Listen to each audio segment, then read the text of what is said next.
Assalamualaikum warahmatullahi wabarakatuh. Bismillah, alhamdulillah wassalatu wassalamu ala rasulillah wa ala alihi wa sahbihi mawalah. La hawla wa la quwwata illa billah. Subhanaka la ilma lana illa ma 'allamtana innaka antal alimul hakim.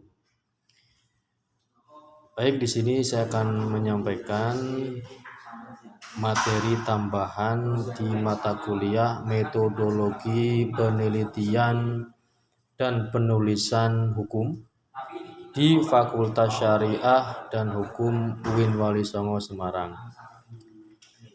Di mana kali ini tema atau topik pada pertemuan hari ini tentang memilih dan merumuskan masalah dalam penelitian.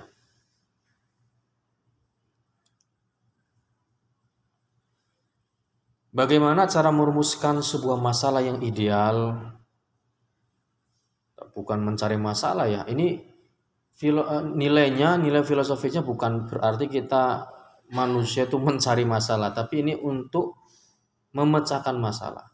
Merumuskan masalah untuk memecahkan masalah. Merumuskan masalah untuk mencari solusi problematika. Apa itu definisi masalah? Masalah itu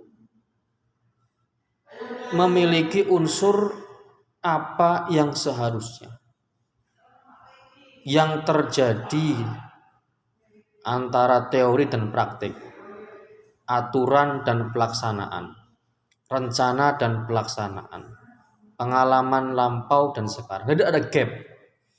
Jadi antara teori ngomongnya begini, di lapangan kok begitu, masalah.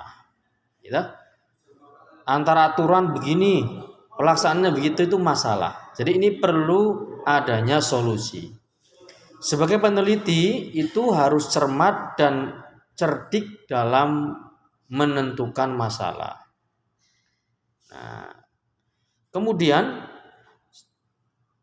tidak semua masalah itu bisa diambil ya, atau bisa kita akomodir untuk dijadikan bahan penelitian. Namun harus juga melihat nilai-nilai masalah yang baik. Nah, bagaimana ciri masalah yang baik? Yang pertama, masalah harus mempunyai nilai penelitian. Ada nilai atau aspek asli, original, dan up to date. Jangan masalah yang lama di-up-kan, percuma, ada nilai novelty-nya. Kemudian padat, definitif, dan dapat dinyatakan dalam beberapa hipotesis alternatif. Jadi maksudnya begini, ketika kita melihat masalah, kita sudah bisa menyimpulkan ini seperti ini kesimpulannya dan butuh seperti ini solusinya. Itu namanya dapat dinyatakan dalam beberapa hipotesis alternatif. Kemudian memiliki atau mempunyai arti dan nilai baik dalam ilmu maupun dalam bidang aplikasi untuk penelitian terapan. Ya, jadi tidak boleh masalah itu tidak memiliki manfaat. Nah, kan dalam membuat skripsi kan ada manfaat penelitian. Itu kan biasanya dihasilkan dari rumusan masalah. Ada signifikasi penelitian. Nah, itu. Kemudian harus dapat diuji. Nah, ini yang sering kali kadang-kadang mahasiswa itu membuat rumusan masalah itu tidak bisa diuji. Maknanya begini, misalkan kalian mufalak ya, mau mengangkat tema tentang hukum menghadap arah kiblat bagi daerah yang notabene tidak tahu teknologi. Kok pertanyaannya begini, apa hukum menghadap arah kiblat itu sudah nggak bisa diuji karena sudah jelas bisa diambilkan dari sumber-sumber buku, penelitian dan sebagainya. Itu sudah ada jawabannya. Maknanya rumusan masalah itu layak ketika memang tidak bisa dijawab kecuali oleh sang peneliti. Jadi ketika saya membaca rumusan masalah kalian tuh, ini jawabannya saya nggak tahu. Yang tahu ya peneliti. Dan saya akan tahu ketika peneliti sudah menuangkan dalam hasil penelitian, itu namanya rumusan masalah. Nah, kemudian tidak bertentangan dengan hukum dan adat. Jangan sampai ngangkat sebuah masalah itu ada kontradiktif dengan hukum dan adat setempat. Selanjutnya menarik untuk diteliti, ya. Terus cocok dengan kualifikasi ilmiah peneliti. Jangan sampai penelitian kita itu menyulitkan kita dalam bentuk apapun. Mencari referensi susah, memahami susah, apalagi nulis, menyelesaikan, pusing nantinya, tidak selesai penelitian kita. Maka carilah penelitian yang merangkum rumusan masalah yang mudah disolusikan, mudah dicari referensi dan sebagainya. Kemudian apa sih alasan perlunya penelitian pada bidang tertentu? Contoh ilmu falak. Ya, tidak ada informasi sama sekali pada aspek tertentu pada bidang tersebut. Contoh, di ilmu falak itu masih sangat banyak penelitian-penelitian yang perlu diungkap. Manuskrip falak masih jarang. Kemudian falak berhubungan dengan biologi, berhubungan dengan etnografi dan sebagainya, itu masih belum banyak di sini. Kemudian falak berhubungan dengan ilmu IT sudah lumayan lah, tinggal ditingkatkan. Atau informasi yang belum lengkap tentang aspek tertentu dalam bidang tersebut. Contoh, ada penelitian si A, namun si A belum lengkap menggali sumbernya, belum lengkap menggali hal-hal yang berkaitan variabel-variabelnya. Bahkan solusinya belum lengkap, itu perlu dikaji ulang. Boleh. Jadi penelitian yang lain, penelitian si A kok rasa-rasanya belum sempurna, kalian bisa ngangkat ulang dengan judul yang berbeda. Itu bisa namanya mengupgrade. Contoh dalam falak, penemuan seorang kita up lagi, kita modifikasi, bisa itu. Atau yang selanjutnya informasi sudah banyak tapi belum dibuktikan kembali kebenarannya. Contoh, dalam falak ada teori, misalkan menentukan arah kiblat yang tepat dan akurat. Loh. Tapi kok rasa-rasanya dengan teknologi yang canggih, lebih canggih, teori ini bisa di-upgrade atau terbantahkan dengan teori yang lebih bagus. Ini bisa. Ya. Kemudian bagaimana cara mendapatkan masalah?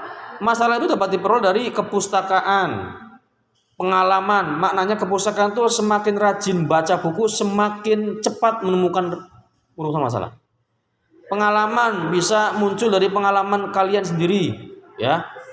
Pengamatan, observasi, gitu kan? Seminar dan diskusi. Ini kadang-kadang dalam diskusi muncul problematika yang bisa diangkat menjadi sebuah penelitian.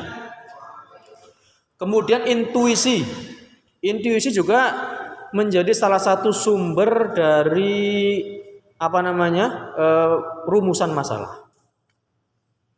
Kemudian ada pernyataan pemegang otoritas. Contoh misalkan wilayah Kementerian Agama ataupun apapun yang mereka memiliki wilayah otoritas dalam memberikan statement yang mungkin kontroversi dan sebagainya.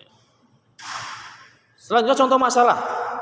Misalkan banyaknya pengangguran di pedesaan, produktivitas yang rendah, tingkat penguasaan yang rendah terhadap teknologi, agribisnis misalkan, contohnya gitu ya. Ada misalkan minimnya penguasaannya rendah terhadap teknologi ilmu falak misalkan, dan sebagainya ya. Terus identifikasi masalah penelitian. Misalkan sudah ketemu judul, dibuatlah rumusan masalah. Nah, rumusan masalah itu tidak lepas dari unsur 5W1H. Itu yang paling mudah. Apa, di mana, kapan, mengapa, dan bagaimana. Itu enggak lepas dari itu. Nah, kemudian ada lagi latar belakang masalah. Latar belakang masalah ya, itu akan bisa dibuat dengan metode, bisa dengan deduktif sama induktif. Tapi paling bagus konsep segitiga terbalik. Jadi dari umum ke khusus. Ini kalian menguraikan umumnya apa dulu, terus paragraf kedua lebih mengkhusus, mengerucut sampai akhir atas dasar latar belakang di atas, penulis tertarik untuk menelitinya dalam bentuk skripsi dengan judul bla bla bla bla. Itulah namanya mengerucut tuh. Idealnya rumusan masalah itu semakin sedikit semakin baik. Bukan berarti rumusan masalah yang bagus kok banyak malah bikin bingung, kadang-kadang malah tumpang tindih. Yang paling baik ya semakin sedikit tapi sudah menjawab semua permasalahan yang akan diangkat dalam penelitian. Tujuan pemilihan dan perumusan masalah, apa manfaatnya? Yang pertama, mencari suatu dalam rangka pemuasan akademis seorang. Ya. Kemudian memuaskan perhatian serta keingintahuan seorang akan hal-hal baru. Ini insting peneliti begitu. Jadi penasaran dan ingin tahu, akhirnya membuatlah sebuah penelitian. Kemudian meletakkan dasar untuk memecahkan beberapa penemuan penelitian sebelumnya ataupun dasar untuk penelitian selanjutnya. Jadi ada roadmap. Roadmap itu alur penelitian.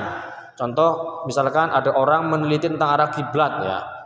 Arah kiblat pertama akurasinya, kemudian selanjutnya efektivitas, selanjutnya alat ya, misalkan efektivitas penggunaan alat atau akurasinya, kemudian penerimaan di masyarakat, kemudian nanti membuat alat. Itu namanya roadmap, ada hubungan, ada kelanjutan penelitian, tidak berhenti dalam suatu penelitian toh. Kemudian rumusan masalah itu harus dilakukan dengan kondisi berikut. Masalah yang dirumuskan dalam bentuk pertanyaan, jangan sampai tidak berupa pertanyaan. Rumusan masalah hendaknya jelas dan padat. Rumusan masalah harus berisi implikasi adanya data untuk memecahkan sebuah masalah. Kemudian rumusan masalah harus merupakan dasar dalam membuat hipotesa. Terus masalah harus menjadi dasar bagi judul penelitian. Nah, ini slide-nya itu ada bentuk-bentuk rumusan masalah, bisa kalian baca sendiri gitu kan. Nah, juga ada rumusan masalah yang ada deskriptif, contohnya ada komparatif, ada rumusan masalah asosiatif, itu bisa kalian baca, ada kausal, kemudian ada hubungan interaktif atau timbal balik gitu ya. Nah, ini sekilas dari materi tambahan yang bisa saya sampaikan. Nanti insya Allah saya juga akan share PPT ini ke kalian agar bisa dibaca lebih lanjut ya. Terima kasih. Kurang lebihnya mohon maaf. Billahi taufiq wal hidayah. Assalamualaikum warahmatullahi wabarakatuh.